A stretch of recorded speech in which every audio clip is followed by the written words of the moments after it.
है जो फंडिंग रहती है जी। वो किस रूप में मिलती है, कब कब मिलती है, थोड़ा सा अगर इस पे भी बता दे, क्योंकि काफी सारे व्यूअर्स के मन में सवाल होगा, एनजीओ के मन में कि भाई फंडिंग कब मिलेगी, कैसे मिलेगी। तो ये बड़ा जी। इंपॉर्टेंट क्वेश्चन बन जाता है। सभी साथियों को प्रेम भरा नमस्कार। मैं आपका होस्ट और दोस्त एस के यादव, और आज की स्पेशल वीडियो में हम बात करने वाले हैं डीडीयू जीकेवाई के बारे में। जैसा कि हमारे तमाम दर्शकों ने हमसे कॉल्स, व्हाट्सएप और वीडियो में कमेंट के माध्यम से काफी सारे सवाल पूछे, क्योंकि डीडीयू जीकेवाई अपने आप में एक बेहतरीन प्रोजेक्ट है। और इस टाइप के अगर प्रोजेक्ट पर संस्था कोई भी काम कर लेती है, आई डोंट थिंक सो कि उसे बाद में कहीं और ग्रांट या अन्य चीजों के लिए कहीं भटकने की आवश्यकता पड़ती है। तो आपके बहुत सारे जो प्रश्न थे, आपके काफी सारी जो क्वेरीज थी, मैं नहीं समझता कि मैं उतना काबिल हूं कि मैं उस पर एक परफेक्ट आपको जो है जवाब दे सकूं। तो मैंने इसलिए आज स्पेशल सेशन का ऑर्गेनाइजेशन किया, जिसके अंदर हम एक पॉडकास्ट के रूप में इस पर्टिकुलर स्कीम पर, इस स्कीम के बारे में बेहतरीन जानकारी रखने वाले एक स्पेशल गेस्ट के साथ इन सभी प्रश्नों पर हम चर्चा करेंगे। तो मैं आप सभी का वार्म वेलकम करता हूं डॉक्टर अमित कुमार जी, जिनके साथ आज के सेशन को हम इस पॉडकास्ट में जो है ऑर्गेनाइज करने जा रहे हैं। Doctor Amit ji, welcome to the screen. धन्यवाद यादव जी। नमस्ते सभी संबद्ध संस्थाओं को भी मेरा प्रणाम। धन्यवाद इनवाइट करने के लिए। इससे क्या है कि बहुत सारे लोगों का मार्गदर्शन हो जाएगा। जी बिल्कुल सर। डॉक्टर साहब, हमारे काफी सारे व्यूअर्स के एक्चुअली अभी डीडीयू जीकेवाई की स्कीम आई हुई है, आपको भी शायद इसकी नोटिफिकेशन, इसकी जी जानकारी बिल्कुल। होगी कि काफी राज्यों में इसके एप्लीकेशन स्टार्ट हैं। हाँ जी। और जिस हिसाब से गाइडलाइंस के अंदर जो है पार्टिसिपेंट्स के लिए या कैंडिडेट्स के लिए ट्रेनिंग पार्टनर को मिलने वाली जो राशि बताई गई है, उसको लेकर हमारी काफी सारी संस्थाएं रोमांचित हैं। क्योंकि हम्म। इतनी बड़ी राशि ना तो एनएसडीसी में दी जाती है, ना पीएम विश्वकर्मा में। हालांकि अब पीएम विश्वकर्मा को एनजीओ की कैटेगरी से बाहर कर दिया गया है, अब सिर्फ जो है गवर्नमेंट आईटीआईज को जो है पीएम विश्वकर्मा का प्रोजेक्ट अलॉट किया जाएगा। तो हम्म। ऐसे में डीडीयू जीकेवाई एक हॉप निकलकर, एक उम्मीद की किरण बनकर आया है हमारी संस्थाओं के सामने। लेकिन हमारी संस्थाओं को काफी सारे इसमें जो है डाउट्स हैं। तो मैं आपसे वन बाय वन क्या इन डाउट्स पर जवाब ले सकता हूं? जी बिल्कुल, जरूर स्वागत है चलिए, आपका। हमारे व्यूअर्स ने जो हमें प्रश्न दिए, उनमें से मैं पहले प्रश्न की ओर बढ़ता हूं। जी। सर, सबसे पहले हमें बताइए कि डीडीयू जीकेवाई 2.0 क्या है और ये किस उद्देश्य से शुरू की गई है? ठीक है यादव जी, बहुत अच्छा सवाल है। देखिए, जब तक हमें किसी स्कीम के बारे में पता ना हो, उसके उद्देश्यों के बारे में पता ना हो, तो सीधा जैसे कुछ संस्थाएं ग्रांट को लेकर के या मिलने वाली राशि को लेकर के रोमांचित हैं, वो मूल भाव उसका जो है ना, जब तक फलीभूत नहीं होगा, मुख्य अवधारणा पता नहीं होगी स्कीम की, तो वहां तक हो सकता है सीधा वहां बात करना उचित भी न हो। आपका प्रश्न बहुत अच्छा है। देखिए, डीडीयू जीकेवाई का मतलब है दीनदयाल उपाध्याय ग्रामीण कौशल योजना। अब ग्रामीण कौशल योजना है तो सिर्फ ग्रामीण पृष्ठभूमि के जो युवा हैं, वो ड्रॉप आउट हों, कॉलेज ड्रॉप आउट हों, स्कूल ड्रॉप आउट हों, बेरोजगार हों, कोई काम की फिलहाल तलाश में हों, या छोटा मोटा अनऑर्गेनाइज्ड सेक्टर में काम कर रहे हों, ये जो योजना है ये विशेष रूप से ग्रामीण युवाओं के लिए है। युवाओं की जब मैं बात करता हूं तो इसमें डिफाइन कर दिया जी सरकार ने, 15-16 साल से लेकर के और आप 35 साल तक के युवा को आप इसमें ट्रेनिंग दे सकते हो। योजना क्या है? मूल भाव इसका ये है कि कोई भी अनएम्प्लॉयड यूथ को पकड़ना है, आप उसकी काउंसलिंग करोगे, मोबिलाइजेशन करोगे, और फिर उसको प्लेसमेंट ओरिएंटेड ट्रेनिंग देनी है। ठीक। प्लेसमेंट ओरिएंटेड ट्रेनिंग मतलब कि अगर हमें ग्रामीण युवाओं को मुख्य धारा में लेके आना है, अगर हम देश के शीर्ष नेतृत्व को देखेंगे, जैसे कि आप प्रधानमंत्री जी के लेवल पे देखिए, तो उनका ये पूरा देश परिवार है। उस जी। परिवार में कुछ बच्चे तो काम कर रहे हैं, तो देश की आय कम है। अभी क्या है कि मैं आपको भी बधाई देना चाहता हूँ, एनजीओज का भी इसमें कंट्रीब्यूशन है कि अपना देश जो है ना चौथी इकोनॉमी बन गया, बिल्कुल। उसको तीसरी भी बनाना है, दूसरी भी बनाना है। तो ये योजना जो है और इस तरीके की सभी योजनाएं बहुत महत्वपूर्ण रोल इसमें प्ले करती हैं। कैसे? जब हमारे देश के युवा और भी ज्यादा जो अभी बेरोजगार हैं वो जब नौकरी करने लग जाएंगे या सब रोजगार करने लग जाएंगे तो देश की इकोनॉमी में कंट्रीब्यूशन होगा। बिल्कुल। इसके लिए खर्च कौन कर रहा है? इसके लिए सेंट्रल गवर्नमेंट खर्च कर रही है। अब ये मिनिस्ट्री ऑफ रूरल डेवलपमेंट का प्रोजेक्ट है। अब रूरल डेवलपमेंट का प्रोजेक्ट है मिनिस्ट्री का, सेंट्रल गवर्नमेंट से सीधा चलता है, पीएमओ को इसकी सीधी की सीधी रिपोर्टिंग्स जाती हैं। और बहुत ही फाइन कैटेगरी का ये प्रोजेक्ट है। और इसमें कभी, जैसे आपने ठीक कहा कि संस्थाएं अगर एक बार काम करना इसमें शुरू कर देना, तो यादव जी मैं आपको बताऊं कि जीवन में उनको कभी काम की कमी नहीं रहेगी। काम क्या है? स्किल डेवलपमेंट का, यानी कि कौशल प्रशिक्षण देना है ग्रामीण पृष्ठभूमि के युवाओं को। शहर को का बच्चा है, कस्बे का बच्चा है जी, नहीं वहां नहीं दे पाएंगे। ठीक है, उनके लिए अलग योजनाएं होती जो कि हम जी। आगे चर्चा भी कर सकते हैं यदि आप चाहोगे तो। परंतु 35 वर्ष तक के, कोशिश कीजिए 18 साल से ऊपर का बच्चा, क्योंकि उसकी प्लेसमेंट में दिक्कत नहीं आती। अपने को ना बिल्कुल। मुख्य रूप से ट्रेनिंग नहीं देनी है, अपने को उसकी प्लेसमेंट करानी है। प्लेसमेंट कैसी? वेज बेस्ड, जिसके ऊपर आगे हम चर्चा करेंगे। तो मूल भावना अपने को दीनदयाल उपाध्याय ग्रामीण कौशल योजना जो डीडीयू जीकेवाई का वर्जन 2 है, कुछ अपडेशन के साथ में जो आया है, मूल भावना ये है कि बेरोजगार युवाओं को बहुत टाइप की स्किल डेवलपमेंट की ट्रेनिंग्स देनी है आपने, और फिर उनको उस सेक्टर में प्लेसमेंट करानी है, यानी कि नौकरी लगवाना है। बेरोजगारी खत्म करने के लिए ये प्रकल्प है भारत सरकार का।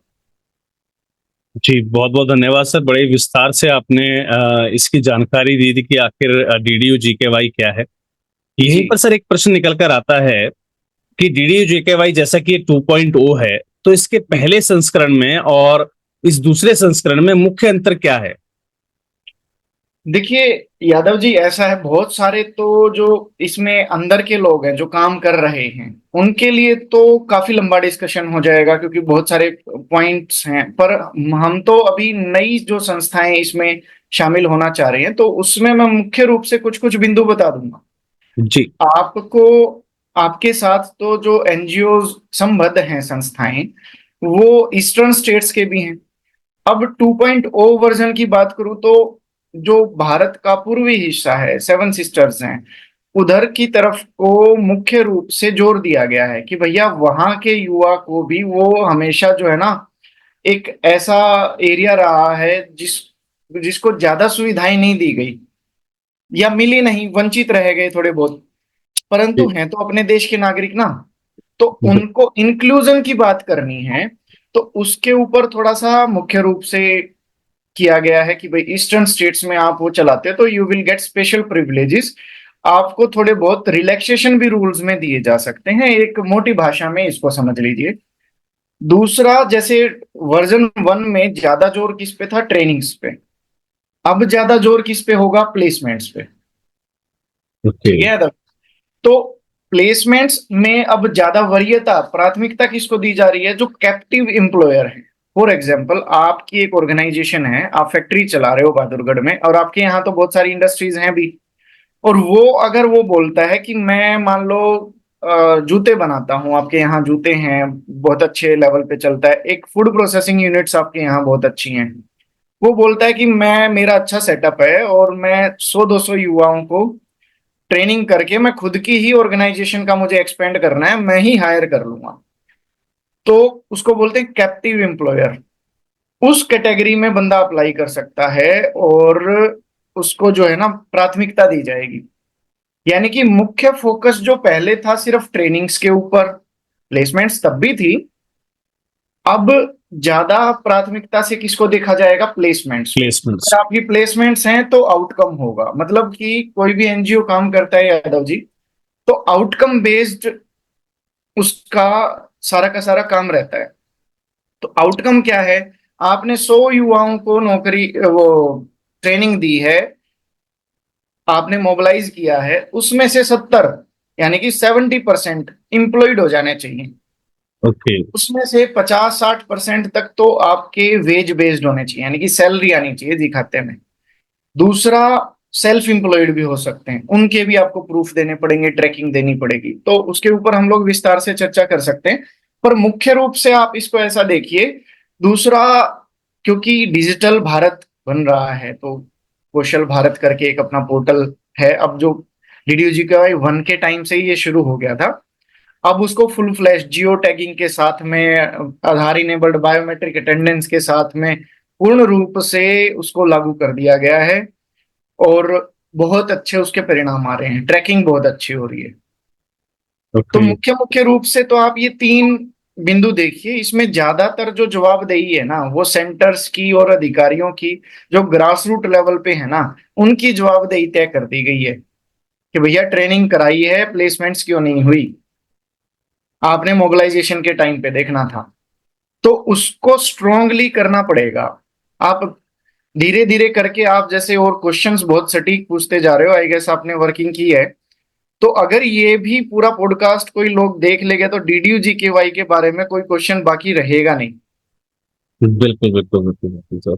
जी नहीं, मेरा भी पूरा प्रयास है कि जो भी हमारे पास क्वेश्चनर्स आए हैं, हालांकि इसमें क्वेश्चनर्स कुछ ऐसे भी थे जो यूजर्स ने हमसे पूछे थे, यानी कि किसी भी व्यक्ति को पर्टिकुलर डीडीयू जीकेवाई के अंदर ट्रेनिंग लेनी है एज ए यूजर, उनके भी हाँ प्रश्न थे। लेकिन यहाँ पर क्योंकि हमारा जो प्लेटफॉर्म है वो स्पेशली डेडिकेटेड है एनजीओज के लिए, तो उन प्रश्नों की कुछ छटनी की गई, और कुछ प्रश्न ऐसे भी थे जो संस्थाओं के एंड पर भी उनको जानना जरूरी है। जैसे कि हमारे साथ काफी सारे लोगों ने एज ए कैंडिडेट पूछा था कि सर इसमें हमारी पात्रताएं क्या होनी चाहिए, लेकिन ये प्रश्न संस्थाओं के लिए भी इंपॉर्टेंट हो जाता है, क्योंकि जब वो इस प्रोजेक्ट पे काम करेंगे तो उनको भी जी देखना होगा कि हमारे पास जो कैंडिडेट्स होंगे जिनको हम ट्रेनिंग देंगे उनकी पात्रता क्या होनी चाहिए, उनका मापदंड क्या रहेगा क्वालिफिकेशंस का।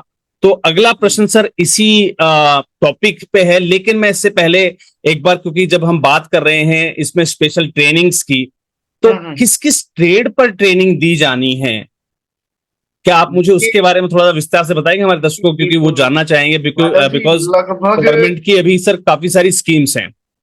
हाँ, एनएसडीसी हुआ, इसके अलावा जो है पीएम विश्वकर्मा हुआ, तो इन सब से अलग ऐसी कौन सी स्किल ट्रेनिंग या ऐसी कौन सी ट्रेड्स की ट्रेनिंग रहेगी जिनके बेस पर ये डीडीयूजीकेवाई जो है वर्क करेगा, और जिसमें हमारी संस्थाएं कैंडिडेट्स को प्लेसमेंट भी ऑफर करवा पाएंगी? तो थोड़ा सा उसके बारे में विस्तार से बताइएगा सर। मैं पहले तो इसके 2 हिस्सों में आंसर देना चाहूंगा यादव जी। आपकी संस्थाओं को कैसे काम शुरू करना है, उनको पहले प्लेसमेंट टाइप्स करने हैं।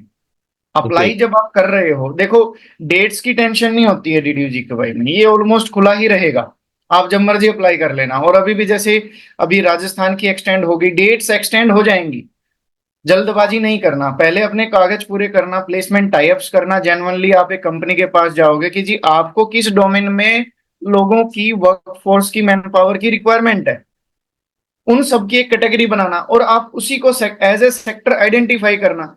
फॉर एग्जाम्पल, आप अगर मान लो जैसे बहादुरगढ़ में हो, या आप कुंडली के पास में हो, वेयर हाउसिंग जोन है, आपके जी पीछे बादली में पूरा वेयर हाउसिंग जोन है। जी। तो लॉजिस्टिक सेक्टर में और वेयर हाउसिंग सेक्टर में आप आइडेंटिफाई कर लो, आप मैन्युफैक्चरिंग सेक्टर में, फूड प्रोसेसिंग में आइडेंटिफाई कर लो। ऐसा नहीं है कि आप किसी भी सेक्टर में, ऑटोमोबाइल सेक्टर में गुड़गांव की तरफ है उसमें आप वो कर सकते हो, आपके पास में रोहतक में इंडस्ट्रीज हैं, उनमें आप पता कर सकते हो कि किस डोमेन के आपको रिक्वायर्ड हैं। तो उस डोमेन में बच्चों को ट्रेनिंग देना, काम सिखाना उनको, और प्लेसमेंट कर देना उन कंपनीज में। वो आपको रिक्वायरमेंट्स देंगे कि मेरे को 10 आदमी चाहिए रहते हैं, हर साल की एवरेज कितने चाहिए रहते हैं जी आपको, वो बताएगा। एवरेज तो अपने को 20-30 चाहिए रहते हैं, पर फिलहाल 10 चाहिए। तो उस तरीके से आपको उनसे प्लेसमेंट टाइप्स करने हैं। ये आपके सवाल का पहला हिस्सा हो गया कि प्लेस एनजीओज को क्या करना है। दूसरा, आपने पूछा था कि ट्रेड्स कौन कौन सी हो सकती हैं। देखिए, लगभग 40 सेक्टर स्किल काउंसिल्स भारत में काम कर रही हैं। ये सब एक अम्ब्रेला है एनएसडीसी का, जो ministry of skill development and entrepreneurship के अंडर ही काम करती है। उसके अंडर ये सारे अलग अलग सेक्टर्स की हैं, जैसे कि मीडिया एंड एंटरटेनमेंट की एक अलग सेक्टर स्किल काउंसिल हो गई, जो मीडिया और एंटरटेनमेंट से रिलेटेड सारे के सारे जॉब रोल्स बनाएगी, उनके क्वालिफिकेशन फ्रेमवर्क तैयार करेगी, भविष्य में आने वाली क्या चुनौतियां हैं, भविष्य में आने वाले क्या जॉब रोल्स होंगे, जैसे कि एनिमेशन को आइडेंटिफाई किया, एडिटर को आइडेंटिफाई किया उन्होंने, उसके लिए कोर्स बना दिया। ठीक है, फूड प्रोसेसिंग एक अलग से सेक्टर स्किल काउंसिल है, वो फूड प्रोसेसिंग, पैकेजिंग और ग्रेडिंग, इस टाइप से पल्प एक्सट्रैक्शन है, जिस भी कैटेगरी का आप फूड इमेजिन कर सकते हो ना, प्रोसेस्ड फूड प्रोसेसिंग यूनिट्स कैसे लगाएंगे, उसमें सब टाइप के नए कोर्स डिजाइन करना, फिलहाल जो डिमांड है उसके कोर्स देना, अब सबका ड्यूरेशन तय करना। मुख्य बात क्या आ गई यादव जी, जो आप पूछना चाह रहे थे ना कहीं जो, जैसे आपकी संस्थाएं भी जानना चाहती हैं कि जो इनकम जो है इसमें आपको जो मिलेगी, वो आपके खर्च कैसे निर्धारित होगा कि आपका कितना खर्च हो गया। तो इनमें ना ड्यूरेशन के हिसाब से होता है। मान लो कोर्स की कैटेगरी है एक, फिर है दो, फिर तीन, तीन कैटेगरीज के मुख्य रूप से कोर्स होते हैं। ठीक है, पहली कैटेगरी होगी यादव जी मैन्युफैक्चरिंग, जिसमें आप कोई चीज बना रहे हो, स्क्रैच से आपने रॉ मटेरियल लिया और आप बना रहे हो, उस कैटेगरी का कोई भी कोर्स अगर आप कराते हो, ड्यूरेशन की बात आ गई, तो डीडीयू जीकेवाई में ग्रामीण पृष्ठभूमि का जो ये प्रोजेक्ट है, इसमें आप 570 घंटे से नीचे की ट्रेनिंग नहीं कर सकते। तो मिनिमम ड्यूरेशन कितना है? 570 घंटे। अगर आपका, इसमें ज्यादातर प्रेफरेंस किसको दी जाती है? जो रेजिडेंशियल वो हो। जब हम इंफ्रास्ट्रक्चर पे चर्चा कभी करेंगे, आपका क्वेश्चन होगा, तो जी मैं जी। इसके ऊपर थोड़ा आपको डिटेल से बता दूंगा कि what kind of infrastructure do you require. अगर आप 570 घंटे का न्यूनतम आप कोर्स चलाते हो और डेली 8 घंटे की ट्रेनिंग देते हो, तो लगभग 3 महीने में ये कोर्स पूरा हो जाता है यादव जी। अपर लिमिट कितनी है? अपर लिमिट का कोई पता नहीं, आप 1000 घंटे का कराओ, 2000 घंटे का कराओ, सिमिलर टाइप के दो जॉब रोल्स को आप क्लब करके भी ट्रेनिंग डिजाइन कर सकते हो। परंतु जैसे कि आपका दूसरा प्रश्न आया था कि भाई इसमें अंतर क्या है, पॉइंट टू 2.0 में, 2.0 में अंतर ये आ गया कि आप पहले तो फूड प्रोसेसिंग के जॉब रोल को और मार्केटिंग वाले को जोड़ सकते थे, क्योंकि फूड बना तो दिया, बेचना भी तो है, तो उसको भी ऐड कर सकते थे। लेकिन अब क्या चेक लगा दी, भैया फूड प्रोसेसिंग करा रहे हो ना, तो फूड प्रोसेसिंग का ही दूसरा कोई जॉब रोल के साथ आप क्लब करके you can add value, value add कर सकते हो, क्वालिटी बढ़ जाएगी उससे आपकी ट्रेनिंग की, और बच्चे की प्लेसमेंट्स अच्छी हो जाएंगी। ओके। ठीक है, तो न्यूनतम 570 घंटे। इसमें जवाब ये भी आ गया तीसरा बिंदु कि भाई इनकम कितनी है, तो 49 रुपीज कैटेगरी वन का पे आउट है। 570 घंटे मल्टीप्लाई बाई 49 रुपए, ये आपका पे आउट हो गया उस ट्रेनिंग का। क्योंकि आप इतने घंटे बच्चे को ट्रेनिंग दे रहे हो, ये नोज के अंडर आ गया यादव जी। नोज माने नेशनल ऑक्यूपेशन स्टैंडर्ड्स, तो आवरली वेजेस मिलेंगे आपको, जैसे विदेशों में आज के दिन मिल रहा है। तो ओके। 570 घंटे की आप ट्रेनिंग कराते हो और उसको 49 से मल्टीप्लाई करते हो, तो you will get your outcome कि आपको क्या पे आउट मिलेगा। इसके अलावा भी डीडीयू जीकेवाई में काफी कुछ मिलता है। जी बच्चे जी को जी। भी अगर वो डेली आ जा रहा है ना, तो उसको भी कैटेगरीज हैं सिटीज, स्टेट्स की और जिलों की, उसके अनुसार उसको भी कुछ मिलेगा। डेली आने जाने का 200-300 रुपया कैटेगरी, और फूड वगैरह का भी आपको अगर हॉस्टल है तो 200 रुपए से लेकर के लगभग 200-250 रुपए के आसपास तक आपको, वो कैटेगरी वाइज है, एक्स चलिए, वाई जेड मैं पे कैटेगरी आउट बना के दी। स्ट्रक्चर पर तो सर जल्दी आऊंगा, क्योंकि अभी फिलहाल हाँ, तो जो है। अभी आप जो आप कैटेगरीज पूछ रहे थे ना, तो 40 के करीब सेक्टर स्किल काउंसिल्स हैं। ओके। इसमें ऑटोमोबाइल हो गया, आपका टेलर से रिलेटेड हो गया, apparel and made up sector skill council है उसकी, ठीक है, ब्यूटी एंड वेलनेस है, आप इंडस्ट्रियल एंड ऑटोमेशन है, सिक्योरिटी मैनेजमेंट, सब टाइप की सेक्टर स्किल काउंसिल्स हैं, और उसमें उससे रिलेटेड जॉब रोल्स हैं। अगर आपका कोई व्यूअर चाहता है कि भैया मुझे इस कैटेगरी में काम करना है, उसमें कौन कौन से जॉब रोल्स अवेलेबल हैं, तो I will share the list with you, no problem. जी आप शेयर बिल्कुल। कर देना अपने ऑर्गेनाइजेशंस के साथ में। जी बिल्कुल, बहुत बहुत धन्यवाद अमित सर। साथ में वही प्रश्न जो पहले निकल कर आया था कि एक कैंडिडेट की क्वालिफिकेशन क्या देखी जाएगी जब ऑर्गेनाइजेशन हमारी इस पर वर्क करती हैं, तो हम्म। उन्हें इस पर फैसला लेने के लिए बहुत ज्यादा जरूरत है अपने आसपास के इकोसिस्टम को समझने की। अब मैं अगर एक ऐसे सिस्टम से बिलोंग कर रहा हूँ, एक ऐसी जगह से, एक ऐसी भौगोलिक स्थिति से बिलोंग कर रहा हूँ जहां पर बच्चों की एजुकेशन ही कुछ ना होती हो, तो क्या वो यहाँ जो है एनरोल कर पाएंगे, उनके लिए बेनिफिशियल होगा नहीं होगा। तो इसके लिए बहुत जरूरी है एनजीओ को जानना कि एक कैंडिडेट का एजुकेशन क्वालिफिकेशन का जो बेसिक क्राइटेरिया है वो क्या रहेगा इस स्कीम के लिए। ये भी अच्छा क्वेश्चन है सर। क्योंकि मूल अवधारणा जिसके लिए ये डेडिकेटेड है स्कीम, उसको तो जानना अनिवार्य है। अ, देखिए ऐसा है, बहुत सारे जॉब रोल्स हैं, सबकी अलग अलग रिक्वायरमेंट्स हैं। फॉर एग्जाम्पल, अगर आपने एक जॉब ले लिया search engine marketing executive, for example ये क्या है, एसईओ का या डिजिटल, आप किसी चीज को प्रमोट करते हो तो उसकी बिल्कुल। बहुत अच्छी डिमांड है आजकल। अगर वो जॉब रोल लेना है तो भैया कोई भी ग्रेजुएट चाहिए या एटलीस्ट 12th पास प्लस उस डोमेन में उसको एक्सपीरियंस होना चाहिए थोड़ा बहुत, ताकि आप उसको फिर फर्दर क्वालिटी ट्रेनिंग दे सको। ये तो एक चीज हो गई। अब कुछ अनऑर्गेनाइज सेक्टर हैं, जैसे कि मान लो डेयरी इंटरप्रेन्योर का आपने कोर्स कराना है, भैया बच्चा चाहे 8वीं पास हो। आपने वर्मी कंपोस्ट प्रोड्यूसर का कोर्स कराना है, चाहे वो अनपढ़ हो, फार्मर्स के लिए डेडिकेटेड है ये।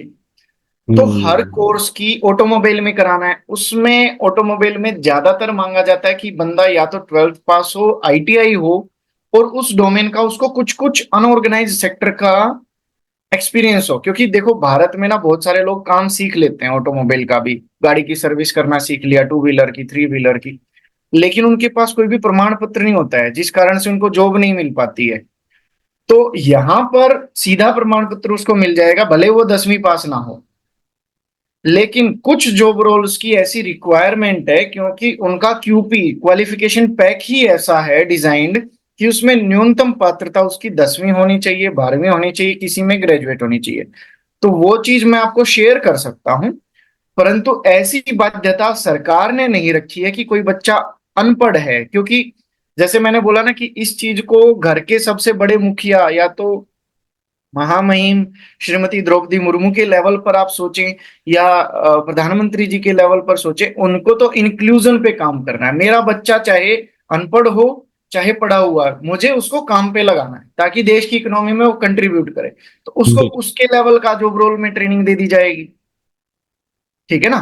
कुछ मैन्युफैक्चरिंग सेक्टर्स हैं, कुछ पैकेजिंग सेक्टर्स हैं, कुछ लॉजिस्टिक सेक्टर्स हैं, कुछ फोक लिफ्टर, ड्राइविंग, बहुत सारे ऐसे जॉब रोल्स हैं जिसमें बंदा 5वीं पास भी हो या अनपढ़ भी हो तो भी चलेगा। उसको वो काम सिखा देते हैं ड्यूरिंग ट्रेनिंग, उसकी हैंड होल्डिंग कर देते हैं, फिर उसकी प्लेसमेंट्स करा देते हैं। तो ये स्कीम्स कैंडिडेट के लिए तो वरदान है जी। ठीक है ना। और रही बात एनजीओज की, तो वो इस चीज की चिंता बिल्कुल ना करें। ग्रामीण पृष्ठभूमि में उनकी पकड़ होनी चाहिए। अब क्योंकि ये मिनिस्ट्री ऑफ रूरल डेवलपमेंट का है, आप एम्प्लॉयमेंट एक्सचेंज की सहायता ले सकते हो, आप सरपंच की सहायता ले सकते हो, आप बीडीओ की ले सकते हो, कोई भी मना नहीं करेगा आपको। क्योंकि उनके एरिया के अनएम्प्लॉयड यूथ भी तो प्लेस्ड हो रहे हैं ना। बिल्कुल बिल्कुल बिल्कुल। आप भी इनडायरेक्टली उनकी सहायता ही कर रहे हो। तो they will be happy to help you, आप उनके साथ जाएंगे, ये उनका काम है।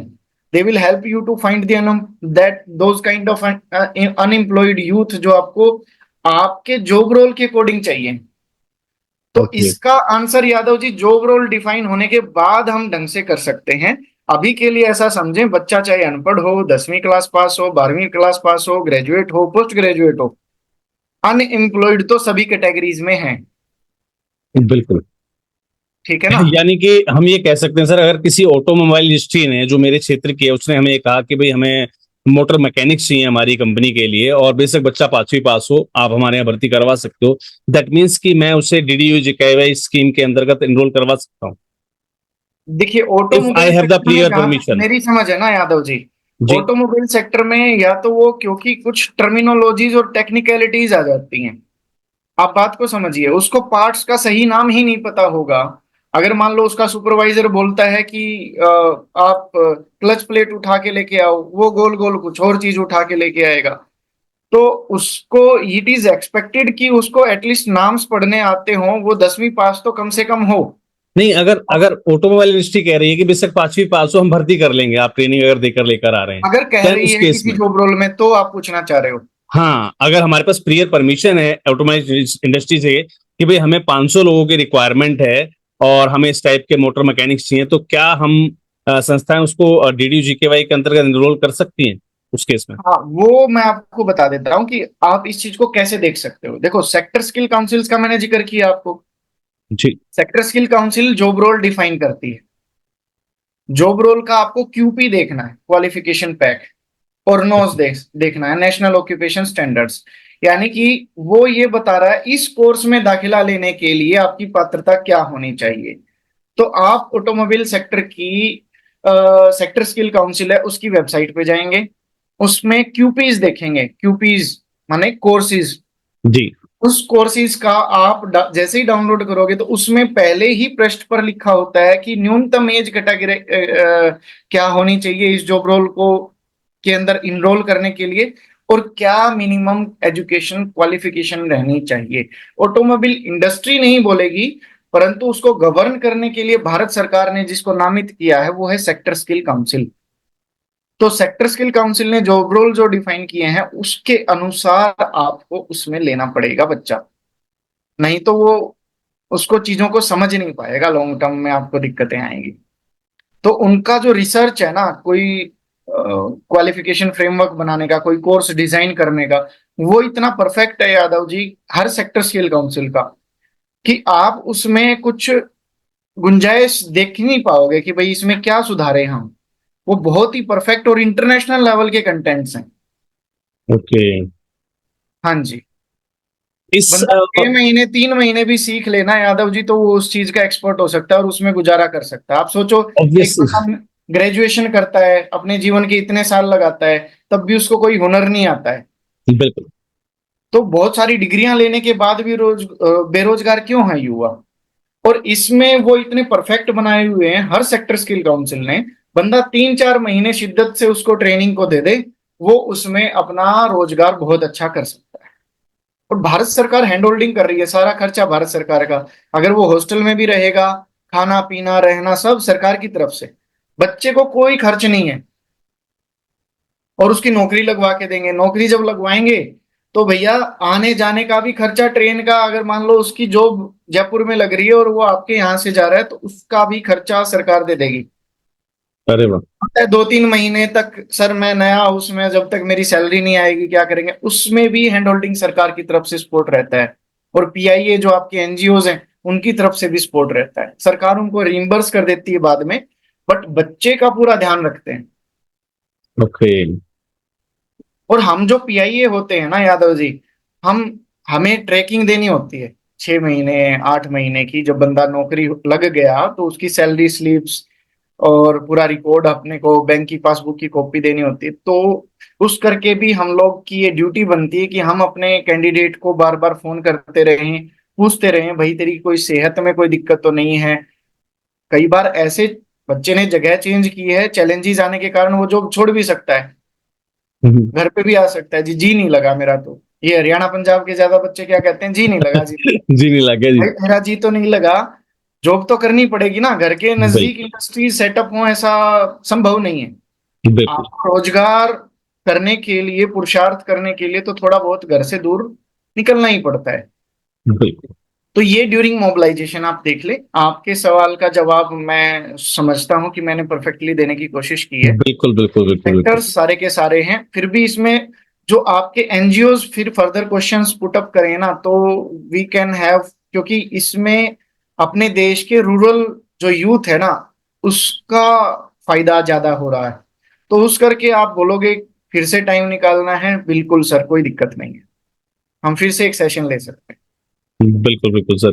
बिल्कुल जरूरत लगेगी। देखिए, जो भी, क्योंकि काफी सारे हमारे यूजर्स ने हमसे पूछे भी ये सवाल, और काफी सारे यूजर्स इस पॉडकास्ट को देखने के बाद अपने सवाल रखेंगे। हालांकि मैं सबसे फिर भी निवेदन करूंगा कि लास्ट तक पॉडकास्ट को देख लीजिए, कहीं आपके प्रश्न का जवाब ऑलरेडी यहाँ पर दिया जा चुका हो। तो बढ़ते सर नेक्स्ट प्रश्न की ओर। जी अगला प्रश्न है सर कि क्या DDU-GKY 2.0 में इसके प्रशिक्षण के प्राप्त करने के बाद, इसके उपरांत युवाओं को प्लेसमेंट की कोई अलग से व्यवस्था है या क्या स्पेशल व्यवस्थाएं हैं इसके अंदर, इस पर्टिकुलर स्कीम में? देखो यादव जी, इसमें आपके दो सवालों के उत्तर आपको मिल जाएंगे। पहला, एनजीओज के दृष्टिकोण से, भैया वो जी। अप्लाई ही तब कर पाएंगे, उनका सिलेक्शन ही तब होगा और उनको वर्क ऑर्डर ही तब मिलेगा जब उनकी क्षमता प्लेसमेंट कराने की होगी। ओके। यानी कि जैसे मैंने एक बार जिक्र किया था, प्लेसमेंट टाइप्स जब उनके पास होंगे, और वो प्लेसमेंट टाइप्स भी सर, मैं आपको बताऊं, भारत सरकार इतना बढ़िया काम कर रही है ना, उनको कॉल करके भी देखती है, क्योंकि भारत में तो जुगाड़ी लोगों की तो कमी है नहीं, छाप देते हैं। तो वो फोन करके पूछेंगे इंडस्ट्री को, हाँ जी आपने इस ऑर्गेनाइजेशन को ये प्लेसमेंट टाइप दिया है, क्या आपको वास्तव में इतने लोगों की जरूरत है? जब वो पुष्टि कर देते हैं, वो वेरिफिकेशन होती है, फिर उनका एक प्री पीएससी मीटिंग होती है, उसमें आपका प्रेजेंटेशन रहता है। जब आप अश्योर करते हो कमेटी को कि मैं प्लेसमेंट करा दूंगा, तो आपको वो वर्क ऑर्डर देते हैं। अब बच्चे को यह भी समझना चाहिए कि जिस ऑर्गेनाइजेशन को भारत सरकार ने ये काम दिया है, उसकी क्षमता है तुम्हें नौकरी दिलवाने की। उसको सब तरीके से भारत सरकार ने वेरीफाई करने के बाद ही उसको काम दिया है। तो आप ये चिंता छोड़ दो कि आपको नौकरी नहीं मिलेगी। अगर आपने डीडीयू जीकेवाई के पूरे भारत में कहीं पर भी किसी भी सेंटर में आपने इनरोल कर लिया, तो आपकी नौकरी पक्की है। वहां आप, क्योंकि वो ट्रेनिंग से पहले, मतलब जॉब से पहले जो आपको काम करना है कंपनी में जाकर के, वही काम सिखाया जा रहा है आपको। क्योंकि कंपनी काम सिखाने के पैसे नहीं देगी सर, वो तो लेगी आपसे। बिल्कुल। हाँ, एक भारत सरकार ने नैप्स करके एक स्कीम लॉन्च की थी, अप्रेंटिसशिप स्कीम की। उसके ऊपर हम फिर कभी चर्चा कर लेंगे, अभी तो डिस्कशन कहीं और चला जाएगा। जी बिल्कुल परंतु बिल्कुल। बात यह है कि युवा जो है ना, युवा आश्वस्त रहे, उसको भारत के अंदर कोई भी डीडीयू जीकेवाई का सेंटर मिले, और इंटरनेट पे भी सर्च करते रहें कि DDU GKY centre near me, ऐसा लिख करके आप वहां जाएं, वहां पर देखें कि क्या क्या ट्रेड चल रही है। आप उसमें अपनी पात्रता देखें, वो आपकी काउंसलिंग करेंगे, फ्री काउंसलिंग है। और फ्री काउंसलिंग में भारत सरकार के अफसर भी, जो पंचायती राज डिपार्टमेंट के होते हैं ना सर, अफसर भी, एम्प्लॉयमेंट ऑफिस के अफसर भी, बच्चों की बहुत बेहतरीन काउंसलिंग करने में मदद कर रहे होते हैं। सेंटर, जो ये पीआईए होते हैं ना, एनजीओज होते हैं, जी। उनकी मदद कर रहे होते हैं। तो बच्चे का तो सब जगह से फायदा है। एक तो उसकी काउंसलिंग हो गई, उसको पता चल गया कि तेरे अंदर ये सामर्थ्य है, ये पोटेंशियल है, तू ये कर सकता है, ये ट्रेनिंग यहां से मिल जाएगी, ले लो भैया, कोई कॉस्ट बिल्कुल नहीं है। बच्चा ये सोचे ना कई बार कि ये तो महंगी ट्रेनिंग है, ऐसे ऐसे कोर्स हैं जो आपको बाहर, आप मार्केट में जाओगे, जैसे वेबसाइट डेवलपमेंट का है, 50 बिल्कुल 50 हजार रुपए में लोग कोर्स कर रहे हैं। बिल्कुल। प्रमोशंस का है, लाख लाख रुपए में कर रहे हैं। मशीन लर्निंग, एआई से रिलेटेड भी कोर्सेज आ गए हैं। IT, ITS, NASSCOM, sector skill council है, बहुत बेहतरीन कोर्सेज। आपके कई लाख रुपए लगेंगे, तो वो वाला तो एक्सक्यूज है ही नहीं यहाँ पर कि पैसे नहीं है मेरे पिताजी के पास या मेरे पास। यहाँ तो पिताजी मिनिस्ट्री है, आप उसके बच्चे हो, आपको वो ट्रेनिंग देंगे और आपको नौकरी करनी है बस। आप अगर ये अश्योरिटी नहीं लोगे कि मुझे जॉब नहीं करनी, तो भैया एक सीट खराब मत करना। ओके। तो सर, जैसा एकदम। कि आप युवा शब्द पे जोर दे रहे थे, जी तो ठीक है, हमारे शायद अगर बहुत सारे हमारे व्यूअर्स एज ए एप्लीकेंट अगर इसको देख रहे हो कि भाई हमें भी डीडीयू जीकेवाई में ट्रेनिंग लेनी है, तो उन्हें ये जी तो कंफर्म हो गया कि भाई हमें बिल्कुल फ्री ऑफ कॉस्ट ट्रेनिंग मिलेगी, काउंसलिंग फ्री ऑफ कॉस्ट मिलेगी। लेकिन कई बार एक युवा का सक्षमता नहीं होती है कि वो शहर तक जाकर, या मान लीजिए कई बार डीडीयू जीकेवाई सेंटर वहां से दूर है, या उसकी आर्थिक स्थिति उसको अलाउ नहीं करती है, तो क्या इस प्रशिक्षण के दौरान युवाओं को किसी भी प्रकार की कोई आर्थिक सहायता दी जाती है? बिल्कुल दी जाती है जी। अगर मान लो रेजिडेंशियल सेंटर नहीं है, इसमें आपको 90% जो सेंटर्स होंगे ना, आप अपने हरियाणा की बात कर रहे हो, तो हरियाणा का जो डीडीयू जीकेवाई देखते हैं, वो प्रेफर करते हैं कि सेंटर जो है ना रेजिडेंशियल ही हो। तो डेली आने जाने का पंगा ही खत्म। ओके। आपको वहीं रहने की व्यवस्था सरकार द्वारा दी जाएगी। बहुत ही अच्छी सुविधा होती है, बहुत ही अच्छा सात्विक भोजन होता है, और उनकी सेहत को ध्यान में रखते हुए कुछ कुछ जगह पर ऐसा, क्योंकि हमारे जो है ना हरियाणा में अगर आप एग्जांपल लो, ऐसे ही हर स्टेट में कुछ विशेष डिस्ट्रिक्ट्स हैं, ठीक है ना सर, स्पेशल डिस्ट्रिक्ट्स हैं। अगर कोई बंदा नॉन वेजिटेरियन है, एगेटेरियन है, तो उसकी भी जो एनजीओज हैं ये सहायता करते हैं। डेली तो नहीं पर कोई वीकली दे दे, इतना अच्छा ध्यान मतलब कि रखा जाता है कि भोजन को लेकर के, आवास को लेकर के, कि डेली आने जाने का पंगा खत्म। और दूसरा, अगर आवासीय नहीं है, गैर आवासीय है, रेजिडेंशियल ट्रेनिंग नहीं है, आपको डेली शहर से जाना आना पड़ता है, तो भैया आपके किराए के पैसे भी वो सेंटर वाले जो एनजीओ है ना वो दे देंगे आपको। आपको पिताजी से भी नहीं मांगना कि रोज रोज मुझे किराया चाहिए। तब तो ठीक है ना सर। बिल्कुल सही बात है सर। अब जब आपके बिल्कुल। होटल की, रेजिडेंस की, भोजन की व्यवस्था हो गई, आपको सिर्फ खुद को लेके जाना है एक उमंग के साथ में कि मुझे जॉब करनी है, मुझे कामयाब होना है, मेरे देश की इकोनॉमी में मुझे कंट्रीब्यूट करना है, बस इतना भाव चाहिए। और कोई एलिजिबिलिटी पात्रता नहीं है, सब चीजें सरकार पे छोड़ दो आप। आपको नौकरी लगवा करके, ज्वाइनिंग करवा करके, और जहां नौकरी लगेगी वहां पर रेजिडेंस की भी व्यवस्था करवाएगा एनजीओ, ओके। की वगैरह, आवास की व्यवस्था। और ज्यादातर तो इस टाइप की उस ऑर्गेनाइजेशंस में जहां प्लेसमेंट्स कराते हैं ना सर, वहां भोजन की और आवास की व्यवस्था हम लोग दिलवाते हैं। ओवर टाइम करेगा तो डबल मिलेगा, कैंटीन में ग्रेट। सब्सिडाइज रेट के ऊपर उसको खाना मिलेगा, अगर कैंटीन में भी खाना है तो ये सारी फैसिलिटीज जो बच्चा सोच नहीं सकता ना। ज्यादातर लिमिटेड कंपनियां होती हैं, जैसे कि मारुति उद्योग लिमिटेड है, मिंडा लिमिटेड है, तो इस टाइप की बड़ी इंडस्ट्रीज में उनका प्लेसमेंट कराया जाता है। प्लेसमेंट हो गया, लिमिटेड कंपनी है भैया, 8-10 साल तक टिका रहेगा तो रेगुलर भी हो जाएगा, माने सरकारी नौकरी की सारी फैसिलिटीज मिलेंगी, हटाएंगे भी नहीं उसको। दैट्स और ग्रेट। क्या चाहिए युवा को? अगर मैं आज युवा होता और मेरा स्टार्टिंग फेज होता, तो I would definitely grab this opportunity sir. क्योंकि हमने पैसे दे करके कोर्सेज किए हैं हार्ड्रॉन वगैरह से, वो भी सरकारी होते हुए भी 20,000 के आसपास फीस लगती थी। बिल्कुल। और सोचो यहाँ उससे अच्छी क्वालिटी ट्रेनिंग मिल रही है, और वो भी फ्री, और उसके बाद नौकरी की गारंटी। वहीं पर जॉब फेयर होते हैं, कंपनीज वहीं आती हैं, इंटरव्यूज वहीं लिए जाते हैं। कमाल की बात देखिए यादव जी, इंटरव्यूज की, सॉफ्ट स्किल्स की ट्रेनिंग भी ऑर्गेनाइजेशन कराती है कि इंटरव्यू कैसे क्रैक करना है। सॉफ्ट स्किल्स भी वही सिखाते हैं। ग्रेट। प्रेजेंटेशन कि आप प्रेजेंटेबल कैसे बनोगे, इंटरव्यू कैसे क्रैक होगा, वो भी वही सिखाते हैं। पूर्ण रूप से हैंड होल्डिंग, बस आप उनकी उंगली पकड़ लो, आपकी कोई टेंशन ही नहीं है फिर। बिल्कुल सर। काफी बेहतरीन जानकारियां रही सर आज की, लेकिन सेशन को भी हम समय की बाध्यताओं को भी ध्यान में रखेंगे। जी कुछ मेरे अब गिने चुने 4-5 प्रश्न रहेंगे आपसे, जी जो विशेषकर से हमारी संस्थाओं ने जो रिपीट किए हैं, यानी कि 2-4 संस्थाओं ने लगातार वही प्रश्न पूछा, तो मैं सिर्फ अब उन स्पेसिफिक 4 से 5 क्वेश्चंस तक आपके पास आऊंगा सर।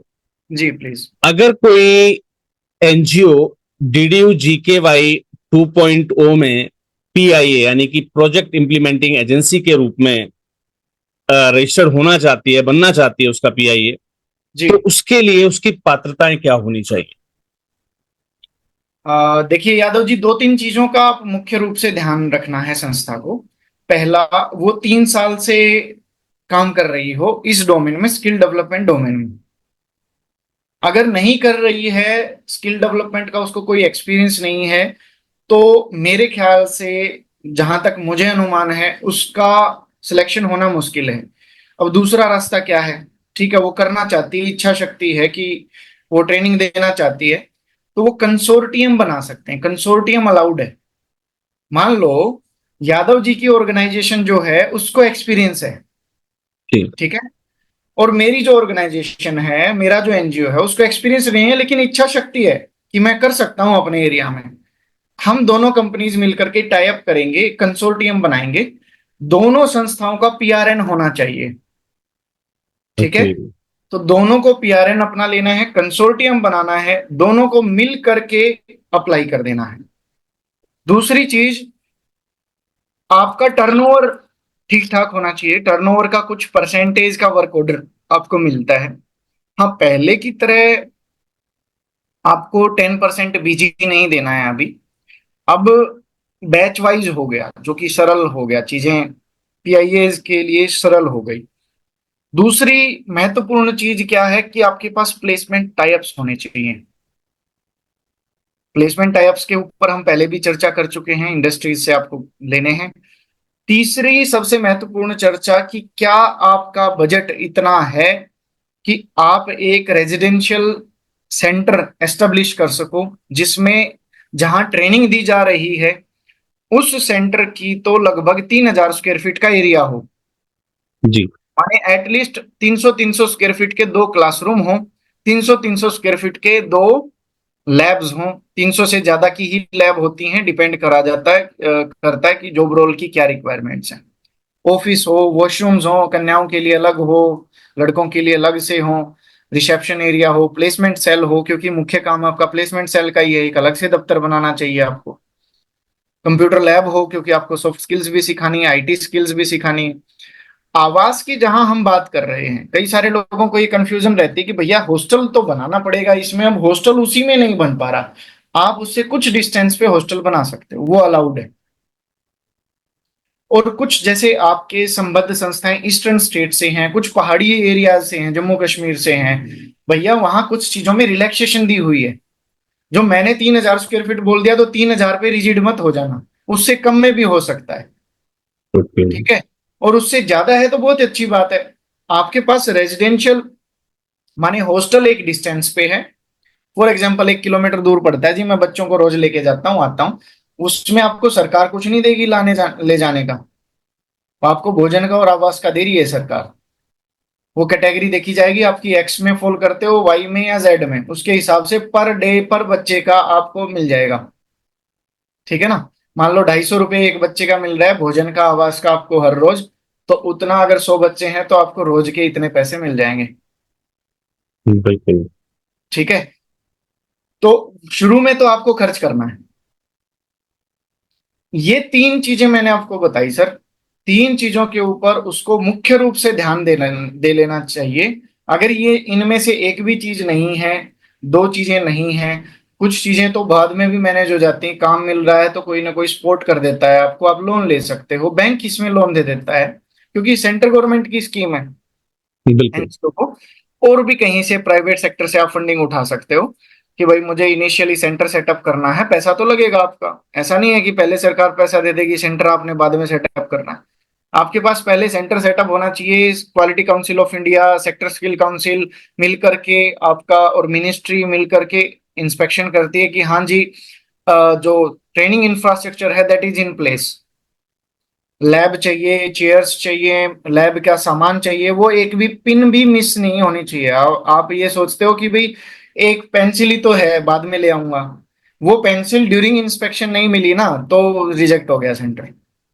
क्योंकि क्वालिटी काउंसिल ऑफ इंडिया काम कैसे पैरामीटर्स पे करती है समझाने की जरूरत नहीं है। दूसरी बात, हॉस्टल में आप अगर क्लेम कर रहे हो 100 लोग का मैं ट्रेनिंग दूंगा, तो भैया 100 के बेड होने चाहिए वहां, 100 के भोजन की व्यवस्था होनी चाहिए, मैश की व्यवस्था होनी चाहिए, टॉयलेट्स की व्यवस्था होनी चाहिए। ऐसा नहीं है कि आप बेड दिखा दोगे और वो लोग वॉशरूम्स की व्यवस्था नहीं होगी। तो उनको ये देखना है कि बंदा 3 महीने तक रुकेगा या 6 महीने तक रुकेगा, 9 महीने तक की आप ट्रेनिंग करा रहे हो, उस दौरान तक कंफर्टेबली एक बच्चा रह लेगा कि नहीं, कि उसका 15 दिन में ही मोह भंग हो जाए वहां की सुविधाएं देख के। आप भी इसी दृष्टिकोण से देखना, क्योंकि यदि बच्चा ड्रॉप आउट हो रहा है तो सीधा सीधा आपकी परफॉर्मेंस को इम्पैक्ट कर रहा है। कोई भी बच्चा आ जाए, मोबिलाइजेशन स्ट्रांग होनी चाहिए, क्वालिटी से होनी चाहिए। बच्चा ड्रॉप आउट होकर के घर नहीं जाना चाहिए। आप 3 महीने की यानी कि 570 घंटे की ट्रेनिंग दे सकते हो, 6 महीने की दे सकते हो, 9 महीने की, 1 साल की, आपके ऊपर डिपेंड करता है। उसी हिसाब से आपकी गुणा में 49 गुणा में 40 करते रहोगे तो आपकी आवरली इनकम भी बढ़ती चली जाएगी। भोजन आवास का आपको मिल ही रहा है सरकार की तरफ से, उसकी चिंता है ही नहीं। परंतु इनिशियली यादव जी आपके पास बजट होना चाहिए, whether you have the resources कि कहां से मैं उसको प्रोक्योर करूंगा। तो ये 3 बिंदु तो आपके पास होने ही चाहिए, उसके बिना अप्लाई मत करना जोश में आकर के। और दूसरी बात, आपके पास इनिशियली जो बजट है, जैसे कि 25,000 रुपये तो आपका प्रोजेक्ट बनता है, तो उसमें लगता है बाद में 1.5 से 2 लाख रुपए कहीं कहीं ये है, ईएमडी भी जमा होती है। आप ठीक है सिलेक्ट नहीं हुए तो वापस, और वो वापस भी नहीं होती है, मजे बिल्कुल। वाली बात। और जगह आपको ईएमडी वापस मिल जाती, ये नहीं मिलेगी, ये तो गया। ठीक है ना। उसके बाद बैच जैसे जैसे कमेंट्स होते चले जाएंगे, 10 दिन की ट्रेनिंग पूरी हो गई, आप फर्स्ट इंस्टॉलमेंट के लिए अप्लाई कर दो, सेकंड के लिए अप्लाई कर दो, आधी ट्रेनिंग हो गई, प्लेसमेंट सर्टिफिकेशन हो गया, फिर 20% के लिए अप्लाई कर दो, फिर वो खर्चे चलते रहेंगे। लेकिन सरकारी काम है सर, टाइम लगेगा। तो आप, ऐसा नहीं है कि 10 दिन के बाद आप अप्लाई कर रहे हो, बिल रेज कर रहे हो, और वो आपको 11वें दिन दे देंगे। सरकारी काम है, इतना ही समझना काफी है। बिल्कुल बिल्कुल सर। तो ट्रेनिंग सेंटर खोलने के लिए सर क्या कुछ एनजीओ को दस्तावेज, या जो आपने अभी बात करी रिसोर्सेज की, तो क्या संसाधन चाहिए हैं या क्या दस्तावेज लगते हैं एनजीओ के? थोड़ा सा इस पे भी थोड़ा विस्तार दस्तावेज डालिए इसमें सर। यादव जी बहुत सारे लगते हैं, वो फॉर्मेट्स बनाने पड़ेंगे, और वो सबके सब इनके ना अलग अलग फॉर्मेट्स होते हैं। जब आप अप्लाई करोगे पीआरएन आने के बाद, आप पीआरएन नंबर डालोगे, और जो भी एप्लीकेशन फ्लोट हो रही होगी, सारा ऑनलाइन एप्लीकेशन होता है। ठीक है। तो डेस्क आपकी वेरिफिकेशन के लिए वो सारे फॉर्मेट्स में आपको बना करके करना होगा। आप किसी एक्सपर्ट की सहायता शुरू में ले लें तो ज्यादा बेहतर है, खुद ही करने का एनजीओ को इट इज स्ट्रांगली रिकमेंडेड कि डीडीयू जीकेवाई है, बहुत ही फाइन कैटेगरी की ये एप्लीकेशन रहती है। आप इसमें, क्योंकि एक्सपर्ट से भी गलती होती है। बिल्कुल। ये सर इतना विस्तृत है, इतना विशाल है इसके अंदर चीजें, और हमसे भी कई बार गलतियां होती हैं, कई बार होती हैं। मैं ये नहीं कह रहा कि मेरे को इसमें 10 साल हो गए तो मेरे को सारी चीजें आ गई, बिल्कुल नहीं आती सर। हम भी हमेशा गाइडेंस लेते रहते हैं अपने दोस्तों से, अपने सीनियर्स से। तो डॉक्यूमेंटेशन काफी होगा, मुख्य रूप से एक संस्था के पास जो 3 साल तक का वो है, वो होना चाहिए रिकॉर्ड। उसके पास प्रॉफिट एंड लॉस तो नहीं होता, इनकम एंड एक्सपेंडिचर होना चाहिए, बैलेंस शीट आपकी पॉजिटिव नेटवर्थ की होनी चाहिए। नेटवर्थ आपकी पॉजिटिव होनी चाहिए। लॉस में चल रहे हो तो भैया पहले से ही लॉस में हो, कहां से करोगे? ठीक है। दूसरी चीज, ठीक। इसमें ना स्किल डेवलपमेंट का एक्सपीरियंस कितना है आपके पास, whether you do have the experience skill development में, कि आपने 500 बच्चों को ट्रेनिंग दी है और उनमें से आपने कितने प्लेस कराए हैं। वो लोग ये देखते हैं कि आपने मिनिमम 50% तो कराया हो। ठीक है ना। ओके। बाकी तो ऑफिसर के ऊपर डिपेंड करता है, कि प्लेसमेंट का मतलब है वेज बेस्ड प्लेसमेंट, जिसकी सैलरी स्लिप्स आप अपलोड कर दी हो आपने कौशल भारत पोर्टल के ऊपर। 50% से नीचे का अगर रहता है ना, तो सर प्रोजेक्ट ही ड्रॉप आउट हो जाता है, फिर कुछ नहीं मिलेगा, ताला लगाओ जाओ घर। 50% से नीचे प्लेसमेंट रही ना किसी बैच की, तो आगे करने का फायदा नहीं है। अननेसेसरी रिसोर्स बेकार करने का कुछ फायदा नहीं है। ओके। तो सर इस योजना के तहत जो फंडिंग रहती है जी। वो किस रूप में मिलती है, कब कब मिलती है? थोड़ा सा अगर इस पे भी बता दें, क्योंकि काफी सारे व्यूअर्स के मन में सवाल होगा, एनजीओ के मन में, कि भाई फंडिंग कब मिलेगी, कैसे मिलेगी। तो ये बड़ा इंपॉर्टेंट क्वेश्चन बन जाता है। Agree sir, agree agree. देखिए ऐसा है, आप कैलकुलेटर खोल सकता है कोई भी। 3 कैटेगरीज मैंने बताई, मैन्युफैक्चरिंग, सर्विस और सेमी सर्विस, या सेमी स्किल्ड, मतलब जिसका कोई सब्स्टिट्यूट हो सकता है। मैन्युफैक्चरिंग सेक्टर में तो भैया आपको, आप मास्टर टेलर हो फॉर एग्जांपल, तो भैया आपका काम आप ही कर सकते हो। कटर आप हो, आप आपको फैशन डिजाइनिंग करनी आती है, मतलब फैब्रिक को काटना आता है, तो भैया आप ही काटोगे, आपका कोई सब्स्टिट्यूट नहीं हो सकता। तो वो मैन्युफैक्चरिंग सेक्टर में स्किल्ड लेबर या स्किल्ड वर्कफोर्स होती है, उसका 49 रुपीज पर आवर मिलता है। 570 घंटे कराया तो देख लीजिए फिगर आपके पास 40,000 कुछ आ जाएगा। उससे ऊपर बिल्कुल। का एक जॉब रोल के साथ और क्लब कर दिया, 6 महीने करा दिया, 6 महीने की करा लो जी ट्रेनिंग। अब उसमें आपका 80,000 समथिंग हो जाएगा, पर कैंडिडेट है प्रभु ये। अगर 30 बच्चों का एक बैच है, एक बैच का साइज जो है वो 30 कैंडिडेट्स का होता है, तो जी। उस बैच का कितना होगा? टीचर तो एक ही पढ़ाएगा आपका, एक लैब अटेंडेंट होगा, 2 लोग का लागत है। मिल कितना रहा है वो देख लीजिए, बिजली कितनी फूक दोगे आप। दूसरी, इनटेंजिबल रिसोर्सिस के ऊपर आपका बहुत खर्च होता है इसमें। जो आपका प्लेसमेंट मैनेजर है, प्लेसमेंट ऑफिसर, जो आप एक डेडिकेटेड आपको रखना पड़ेगा, और एक में काम ना चले तो दो रखो, जो रेगुलरली कंपनीज के पास जाते रहें, कंपनीज को इधर बुलाते रहें, खर्च होता रहेगा। अब सरकार क्या बोलती है, भैया ठीक है तुमने 3 महीने की ट्रेनिंग दी, तो ना मेरे बच्चे की, मैंने आपको इतना पैसा दिया, रहने का भी दिया, ट्रेनिंग का भी दिया, मेरे बच्चे की जो है ना, मोदी जी क्या बोलते हैं, मतलब देश के शीर्ष नेतृत्व आपको क्या बोलता है, या मिनिस्ट्री क्या बोलती है कि भैया मैंने इतना खर्च कर दिया एक युवा पे, उसकी सैलरी न्यूनतम 10,000 रुपये तो हो गई, जहां तुम उसको नौकरी लगवा रहे हो, न्यूनतम 10,000 रुपये उसकी तनख्वाह होनी चाहिए। ऐसा नहीं है कि आपने 8,000 रुपये पे करा दिया, तो मिनिमम वेज एक्ट के अनुसार हो। पर फिर आप बोलते हैं नहीं, 6 घंटे की ट्रेनिंग करा, 6 महीने की ट्रेनिंग कराता हूँ, बेसिक इंफ्रास्ट्रक्चर तो है ही मेरे पास, उसमें मेरा आउटपुट भी ज्यादा अच्छा हो जाएगा, बच्चे को भी वैल्यू मिल जाएगी और प्लेसमेंट उसकी इजी हो जाए, सरकार का खर्च बढ़ गया। अब सरकार बोलती है कि भैया मिनिमम इसकी 15-16 हजार रुपये तो तनख्वाह, नौकरी लगवानी पड़ेगी आप, क्योंकि जाहिर सी बात है सरकार सर खर्च कर रही है। ओके।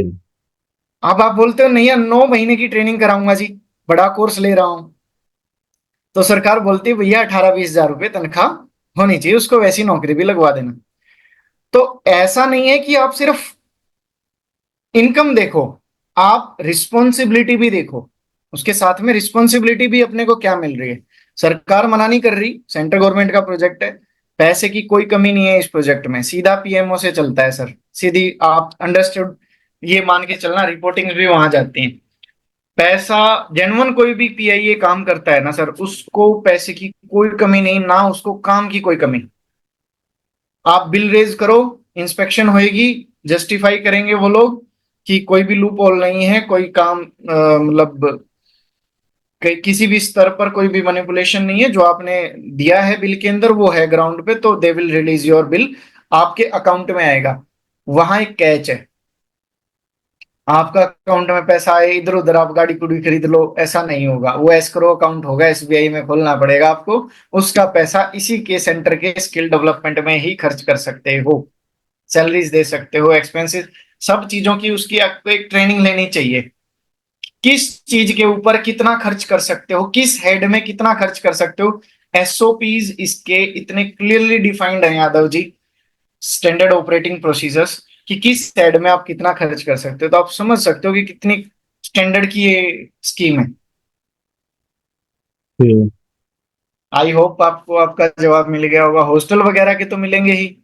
अब चलो मैं इसमें साथ में आपको ये भी बता दूं कि पैसा मिलेगा कैसे कैसे। जैसे मान लो 30 बच्चे आपने मोबिलाइज कर दिए सर, 30 बच्चे मोबिलाइज करके एक बैच फॉर्म कर लिया आपने, और बैच फॉर्म करने के बाद 2 दिन तक आपने देखा कि बच्चे रेगुलर आ रहे हैं नहीं आ रहे हैं, सब आ गए सेंटर के ऊपर, ज्वाइन कर लिया, अगर एक आध चेंज करना है तो कर लो, आपको विंडो मिल गई। फिर आप एक बटन होता है उसको दबाओगे तो बट आपका बैच हो जाएगा फ्रीज। अब आप एक भी बच्चा घटा बढ़ा नहीं सकते उसमें, ओके। ठीक है जी। फ्रीज होने के 10 दिन के बाद जब उनकी आधार इनेबल्ड बायोमेट्रिक अटेंडेंस लगी, कौशल भारत पोर्टल के ऊपर सारा जियो टैग के साथ में डाटा अपलोड कर दिया आपने, 10 दिन के बाद आप पहली ट्रांच के लिए, पहली किस्त के लिए अप्लाई कर सकते हो। सरकार आपको 100 रुपए देती है, तो 100 रुपए भी किस्तों में आपके काम की गति के अनुसार आपको देती रहती है। आप शुरू में 30% के लिए बिल रेज करोगे 10 दिन बैच फ्रीज होने के बाद। ये पहले ना अलग तरीके से होता था, अब डीडीयू जीकेवाई में अलग तरीके से, 2.0 में अलग तरीके से होता है।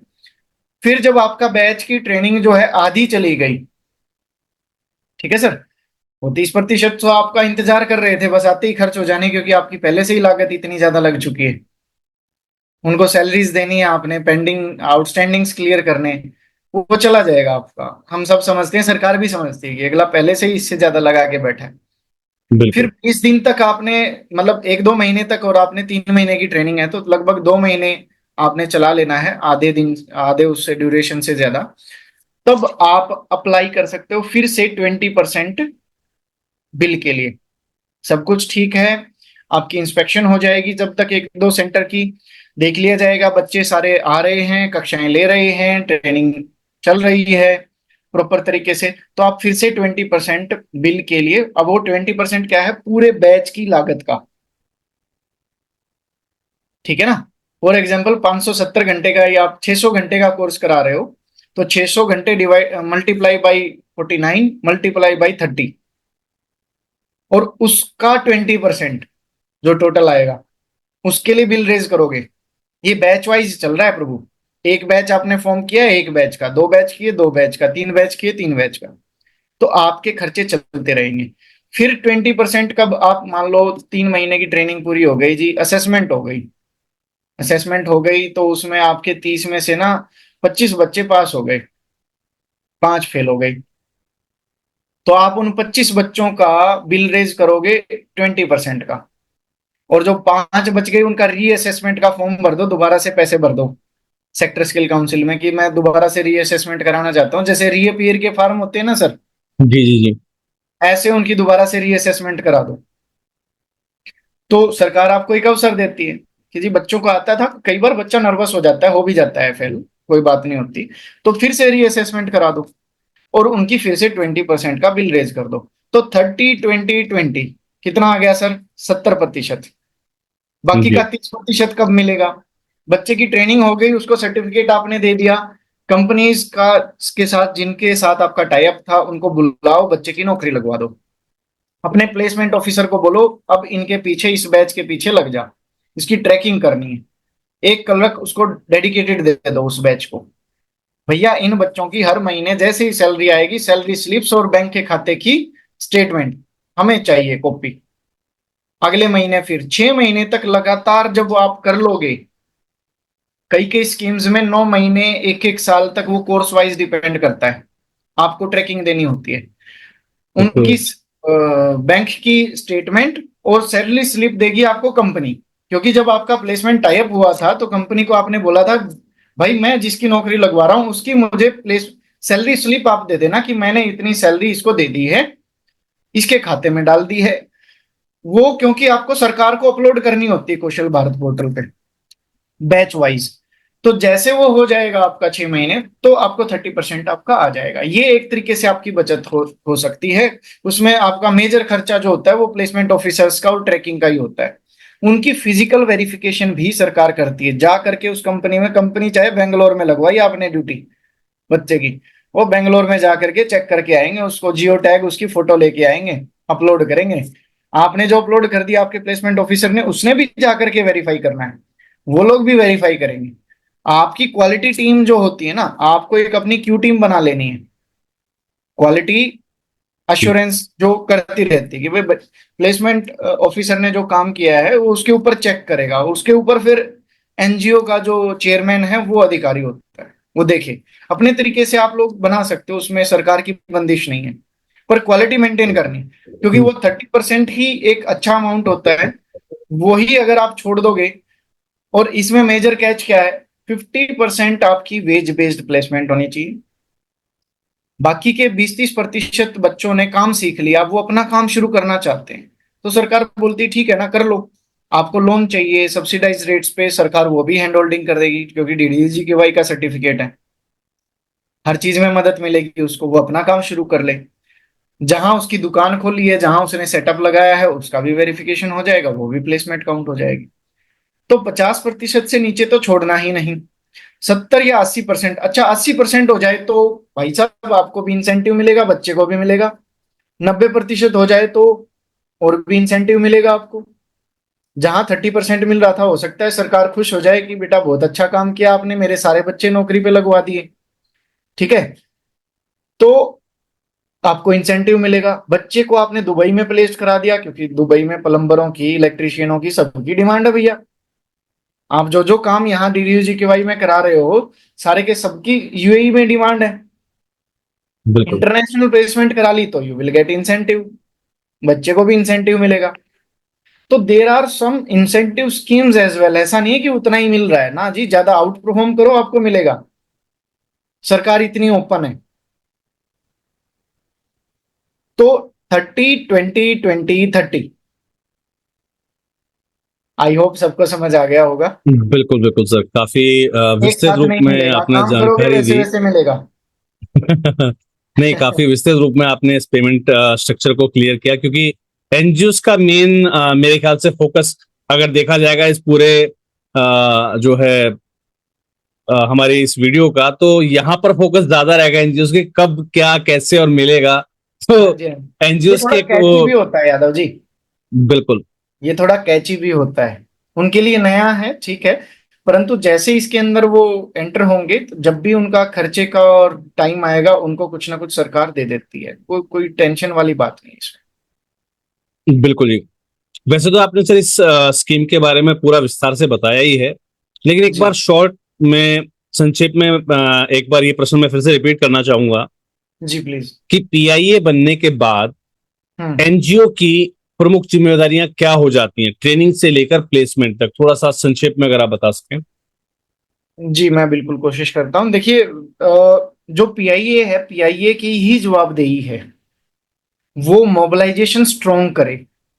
सबसे पहले जो मोबिलाइजेशन कर रहा है ना, वो ट्रेनिंग ओरिएंटेड ना करे, क्योंकि DDU-GKY 2 का फोकस किस पे है, ट्रेनिंग से ज्यादा प्लेसमेंट। प्लेसमेंट पर।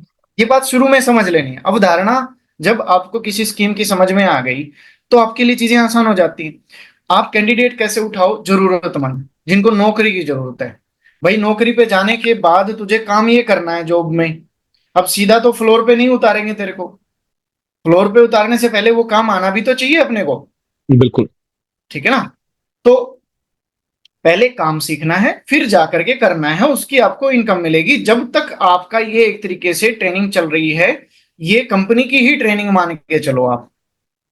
उस दौरान जिस कंपनी से आपके प्लेसमेंट टाइप्स हुए ना सर, उनके भी अधिकारियों को, ट्रेनर्स को आप बुला सकते हो।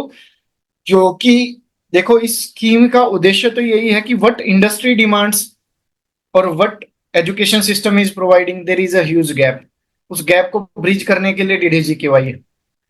और अगर वो गैप फिर भी थोड़ा बहुत रह जाए तो उसके लिए इंडस्ट्री के ही एक्सपर्ट आ जाते हैं ट्रेनिंग सेंटर पे, एक दो दिन का सेशन ले लेते हैं वो, और उसमें वो बताते हैं कि हमारी इंडस्ट्री को क्या चाहिए। For example mutual fund distributors हैं, माइक्रो फाइनेंस एग्जीक्यूटिव्स हैं।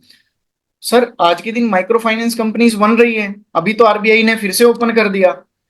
कितना बड़ा पोटेंशियल है। एक कोर्स है म्यूचुअल फंड डिस्ट्रीब्यूटर, भारत की 150 करोड़ की जनसंख्या के लिए 70,000 से 1 लाख डिस्ट्रीब्यूटर्स हैं बस। और सरकार चिल्ला चिल्ला के बोल रही है SIP करो, देश गरीबी से ऊपर आए, हमें थर्ड इकोनॉमी बनना है, आपको टैक्स बेनिफिट्स देंगे, कोई टैक्स नहीं है, 1 लाख तक कोई टैक्स नहीं, जब निकालोगे तब टैक्स है। लेकिन फिर भी लोग समझ नहीं रहे। पोटेंशियल कितना है आप सोचो। बिल्कुल तो कहने का मतलब है, आपको उद्देश्य समझ में आ गया भाई, करानी ही प्लेसमेंट है तो फोकस किस पे रखो, प्लेसमेंट टाइप्स पे। कंपनीज के पास जाओ, उनसे पूछो रिक्वायरमेंट किस टाइप के बंदे की है आपकी, किस रोल के लिए चाहिए होते हैं आपको ज्यादा बंदे, उस रोल के लिए ट्रेनिंग करो। उस सेक्टर स्किल काउंसिल से जाके मिलो, सारा सेक्टर स्किल काउंसिल की वेबसाइट के ऊपर है। एग्जाम्पल मैं आपको बता चुका हूँ। ऑटोमोबाइल सेक्टर स्किल काउंसिल लिखना, beauty and wellness sector skill council लिखना, आयुष के लिखना, योगा वगैरह के, ठीक है। सब सब टाइप के जो रोल्स हैं, स्पोर्ट्स सेक्टर स्किल काउंसिल है, ठीक है। इंडस्ट्रियल एंड ऑटोमेशन है, सिक्योरिटी सेक्टर स्किल काउंसिल थी जो मैनेजमेंट में आ गई है, मतलब सिक्योरिटी गार्ड का भी कोर्स है सर। आप जो कोच बनते हो स्विमिंग पूल के जी। बाहर, जो ट्रेनिंग देखते हैं कि भाई कोई डूब जाए उसको कैसे बचाना है, कैसे आपको ट्रेनिंग देनी। और जी। शहरों में हर एक मल्टी स्टोरी अपार्टमेंट्स के अंदर आप देखोगे एक स्विमिंग पूल है, सबको जरूरत है। और भी प्रोजेक्ट्स बनते ही चले जा रहे हैं, कहाँ से लेके आओगे स्किल्ड वर्कफोर्स। सभी जगह डिमांड है। तो फोकस पीआईए को क्या करना है, प्लेसमेंट टाइप्स के ऊपर। ट्रेनिंग सेंटर इतना अच्छा हो कि भैया वहां से बच्चा जाए ना, उसका जी लग जाए। स्टाफ इतना अच्छा लेना जो कभी भी बच्चे को डांट करके ना बोले, क्योंकि आपका सबसे इंपॉर्टेंट स्टेक होल्डर इसमें अगर कोई है, वो है बच्चा, कैंडिडेट। रूरल यूथ है बेचारा, एक तो उसको इतनी चीज की समझ नहीं है, वो पहली बार घर से बाहर निकला है, तो उसको थोड़ा सॉफ्टली हैंडल करना है। ठीक है, तो सॉफ्ट स्पोकन स्पोकन अपना वहां पर स्टाफ रखे। और रही बात, एक बार आपने स्टार्ट कर लिया ना, फिर आपको पीछे मुड़ के देखने की जरूरत नहीं है। सरकार खुद ही ये बंदे भेजती रहती है, वो आपको गाइड करती रहती है। इसकी ट्रेनिंग भी होती है। एक ट्रेनिंग इसकी NIRDPR हैदराबाद से ट्रेनिंग होती है, उसके आपको 5 नंबर भी मिलते हैं उस सर्टिफिकेट के। As a PIA, if you want to participate in that particular training, तो you can go and take. Okay sir, आपके अनुसार लास्ट बट नॉट लीस्ट, कि आपके अनुसार एनजीओ का इस योजना में अगर पारदर्शिता और गुणवत्ता दोनों मेंटेन करनी है तो किन हम्म। बातों का ध्यान रखना चाहिए एनजीओ को इस पर्टिकुलर प्रोजेक्ट के लिए? देखो, पारदर्शिता तो इस प्रोजेक्ट में रहेगी ही सर, क्योंकि ये डिजाइन ही इस हिसाब से किया है। सरकार ने आजकल सारा डिजिटलाइजेशन कर दिया, अब उनसे कुछ भी नहीं छुपा हुआ है। आप कौशल भारत पोर्टल के ऊपर डेली की अटेंडेंस, डेली का आपको CCTVs का फुटेज कॉपी करके एक अलग से DVD बना करके या पेन ड्राइव्स बना करके रखो जी। कभी भी वो आपसे कुछ भी प्रमाण मांग सकते हैं। ठीक है, उसको अपलोड करते रहो, डेली के अटेंडेंस को, डेली की एक्सपेंसेस को, सब कुछ आप ना जैसे कौशल भारत पोर्टल है उसके ऊपर डालते रहो भैया। और अपना भी एक बैकअप बना करके रखो, ताकि कोई भी ऑफिसर आपसे कभी भी इंस्पेक्शन हो वो बोले उस दिन का। क्योंकि देखो, CCTVs में तो क्या होता है कि भैया 2 दिन की 3 दिन की रिकॉर्डिंग हो गई, बाकी की तो मिटती चली जाती है ना पीछे की। बिल्कुल। तो अपने को क्या करना है, अपने को सुरक्षित रखना है। सारी की सारी जो वो हो गई आज की रिकॉर्डिंग, शाम को डे क्लोज किया है आपने, बच्चे हॉस्टल में चले गए, खाना खा लिया, दोनों की CCTVs की बैकअप लो, अलग से एक DVD राइट करो, रख दो उसमें। रोज की करो, रोज की अटेंडेंस का बैकअप लो। क्योंकि इंटरनेट की चीजें हैं, क्या पता काम करे ना करे, रोज अपलोड कर दो। जियो टैगिंग के साथ फोटोज रोज अपलोड कर दो। तो इससे बिल्कुल। पारदर्शिता बनी रहती, सरकार को दिखता है कि अगला काम कर रहा है भाई, और जो कर रहा है वो अपलोड भी कर रहा है एज अ प्रूफ। आप भी ज्यादातर वीडियोस में बोलते हो एज अ प्रूफ अपने सोशल मीडिया हैंडल्स पे करो पोस्ट। बिल्कुल। वो सरकार को भी दिखता रहेगा और लोगों को भी दिखता रहेगा कि आप काम कर रहे हो। अपने सोशल मीडिया हैंडल्स के ऊपर रोज का एज अ प्रूफ आप मार्क कर दो कि आज हमने क्या क्या एक्टिविटीज की, आज बच्चों ने क्या सीखा है। अच्छा है वो, पारदर्शिता बनाए रखने में सहायक है।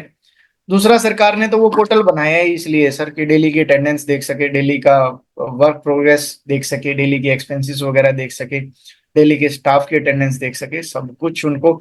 IP कैमरास होते हैं, they have all the access. तो अपने को उसी हिसाब से काम करना है कि सब कुछ जो है ना वो ट्रांसपेरेंट हो। कुछ भी छुपाने का स्कोप पहली बात तो इसमें है नहीं। दूसरी बात, छुपाना ही नहीं, काम ही इतना जेन्युइन करो, क्योंकि काम आप जो कर रहे हो ना, ये आपका पहला काम है, आखिरी नहीं है। आखिरी हो बिल्कुल। जाएगा अगर आपने ट्रांसपेरेंसी नहीं की तो। बिल्कुल। सरकार काम नहीं देगी फिर। और ये तो महासागर है, आप इसमें एंटर कर गए, आगे काम आपको मांगना नहीं है, सरकार बुला के देती है। क्योंकि बहुत सारे PIAs कर भी नहीं पाते, वो भी आपको दे देते हैं, हाँ यादव जी आप अच्छा काम कर लो, लो ये 200 का टारगेट ये भी कर लेना। आप बोलोगे नहीं जी मैं तो इस जॉब रोल में कर पाऊंगा, ये तो इस जॉब रोल के थे, वो इतने फ्लेक्सिबल हैं, वो आपको उसमें भी सपोर्ट कर देंगे। ठीक है यादव जी आप इसमें कर लो, डन है, बच्चों की प्लेसमेंट करा देना, पर बुला करके काम देते हैं। ये एक ऐसी मिनिस्ट्री है जो सही काम करने वाले PIAs है ना, उनको सिर पे बिठा के रखती है। आपको काम की जरूरत मतलब मांगना ही नहीं सर काम, आपको आप काम बस अच्छा करो। आउटकम जो चाहिए ना, आउटकम प्लेसमेंट है सर इस इंडस्ट्री, इस पर्टिकुलर स्कीम का। बिल्कुल। ग्रामीण युवा, गांव का बच्चा हो, 35 साल तक का हो, कुछ विशेष परिस्थितियां हैं तो, जैसे मैं बार बार कह रहा हूं कि वो इतने फ्लेक्सिबल हैं। 40 साल तक का भी मान लो कोई ऐसी विकट परिस्थिति होगी किसी व्यक्ति के साथ में, वो एज तो 40 है, और उसको एक ये बहुत अच्छा सहारा मिल सकता है, तो आप अप्रूवल ले सकते हो ऑफिसर से, वो दे देंगे अप्रूवल, 45 साल तक अप्रूवल दे देंगे। और बोलो, तो देश का जो ग्रामीण पृष्ठभूमि का युवा जो है वो मुख्य धारा में आ जाए, नौकरी पेशा करने लग जाए, अपने परिवार को सपोर्ट करो। सरकार उनसे सैलरी नहीं मांगेगी, सैलरी बच्चों की उनकी ही है। तो instead of taking education loans और going outside for the jobs और फिर wandering here and there for the interviews, इससे अच्छा आपको जाना ही नहीं। अगले कंपनी भी लेकर के अपने सेंटर पे ही आ रहे हैं, इंटरव्यूज भी वहीं कराएंगे। आपको तो ज्वाइनिंग पे जाना है, ट्रेन की टिकट भी वो लोग देंगे आपको। ले भाई जा बैठ ट्रेन में और जा करके नौकरी करो और अपने जीवन को अच्छा बनाओ। इस स्कीम का और कुछ चाहत ही नहीं है। तो आप सोचिए, बच्चे के दृष्टिकोण से आप देखोगे तो बहुत कुछ, उसको तो यूं मान के चलो कि आप खुदा मिल गए। एक गरीब घर का बच्चा है। इसमें सरकार ने, मैं मुख्य रूप से एक अंत में एक चीज कोट करना चाहूंगा, बीपीएल परिवारों को मुख्य रूप से टारगेट किया गया है, जो बिलो पॉवर्टी लाइन्स हैं। वो अगर मुख्य धारा में आ गए तो देश एकदम से मजबूत हो जाएगा। एससी कैटेगरी के, एसटी कैटेगरी के, और देश, जैसे आप हरियाणा का एग्जांपल लो, कुछ स्पेशल डिस्ट्रिक्ट्स होते हैं जैसे अपना मेवात हो गया, आपको जी। कुछ परसेंटेज बच्चों की वहां से लेनी है। कुछ जैसे कि 25% फॉर एग्जाम्पल दे दिया कि भाई 25% महिलाएं, यानी कि बच्चियां भी होनी चाहिए भैया, अनएम्प्लॉयड तो वो भी होती हैं। तो एक ऐसा संतुलित रेशो इसमें बनाने का सरकार चेष्टा करती है कि एक सारा जो वंचित वर्ग जो हमारे देश का, जो गांव में निवास करता है, जिन तक योजनाएं पहुंच नहीं पाती हैं, आप एनजीओज के माध्यम से वो योजनाएं उन तक पहुंच जाए, उनको लाभ मिल जाए इस चीज का। कहीं नहीं भटकना है उनको, सब कुछ सरकार दे रही है आपके माध्यम से। तो जब जी। आप बोलते हो कि फ्री ट्रेनिंग है, एक्चुअल में वो फ्री नहीं है। You are not suppose to word use this free word, क्योंकि सरकार पैसा खर्च कर रही है और बहुत पैसा खर्च कर रही है जी। एक बच्चे पे एवरेज 1 लाख 2 लाख रुपए खर्च कर रही है। आप समझ सकते हो कि सरकार कितना बड़ा बजट अपने देश के युवाओं के ऊपर लगा रही है। बिल्कुल। क्योंकि देश, देखो, युवाओं का देश है, लेकिन वो युवा काम पे लगेंगे जब भी तो देश की ताकत बनेंगे ना। अब युवा भी ये बात समझ जाएं कि भैया आप ही देश के निर्माता हो, आपने काम सीखना है और काम आपने सीरियस नोट पे करना है। मुसीबतें तो आएंगी, जी नहीं लगेगा भैया, 2 महीने बाद लग जाएगा। ऐसा जी लग जाएगा कि जब तनख्वाह दिखने लगेगी तो बहुत ही बढ़िया हो जाएगा, परिवार की आर्थिक स्थिति मजबूत हो जाएगी। तो युवाओं को भी यही संदेश है कि आप अपने near by DDU GKY centre ढूंढें और उसका पार्ट बने और जॉब जरूर करें, और टिक के करें भाई। एनजीओज को यही संदेश है कि आप अपनी एलिजिबिलिटी बनाएं, नहीं बनाए तो सरकार ने एक व्यवस्था दे दी भैया, कंसोर्टियम कर लो, किसी कंपनी के साथ कर लो।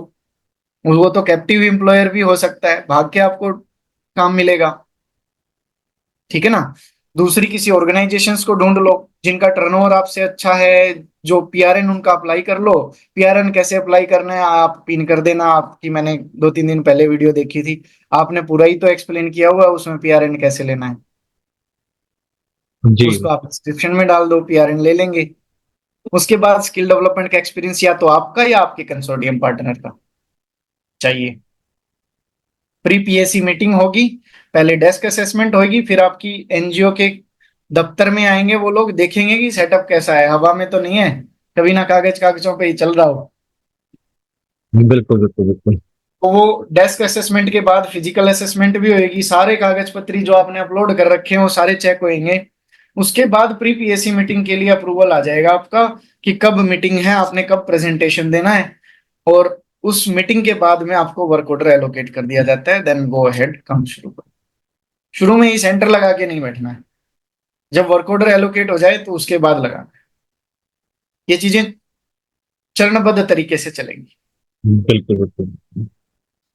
जी। तो अमित जी, काफी अच्छा डिस्कशन रहा डीडीयू जीकेवाई पर। और मुझे मुझे बिल्कुल उम्मीद है कि जितनी भी संस्थाएं इस पर्टिकुलर पॉडकास्ट को जब देखेंगी, उनके अंदर एक हाइप होगी, एक एनर्जी होगी कि यार हमें इस प्रोजेक्ट के लिए आवेदन करना है।